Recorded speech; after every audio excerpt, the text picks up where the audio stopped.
Hello guys, what's up? So I'm back again for another tutorial video. So in this video, I will gonna teach you how to use images to search on Google, so if you are interested then keep on watching.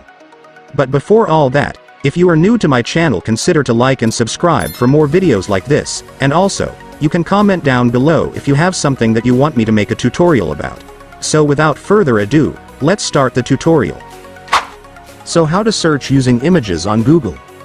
So let's say that you want to search for something on Google, but the problem is you don't know the name of it, and you only have the image.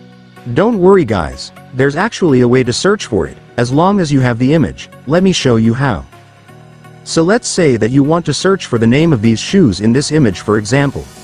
So to search for it, it's simple, all you gotta do is go to your Google Chrome. By the way guys, make sure that the version of your Google Chrome is the latest. If it's not the latest version, go and update it on your Play Store first. So now that you're on your Google Chrome, you will now be able to see a camera icon beside the audio icon on the search bar. That camera icon is called the Google Lens.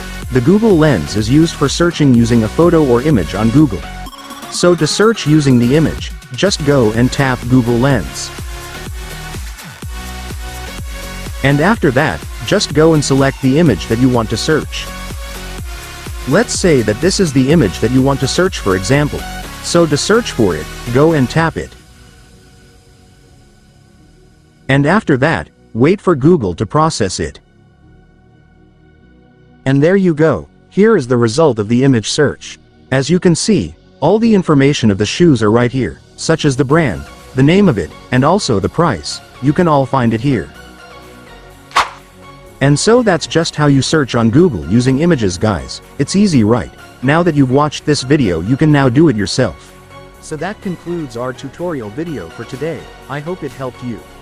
Don't forget to like and subscribe for more videos like this, and also you can comment down below if you have some questions or if you have a problem that you want me to make tutorial about.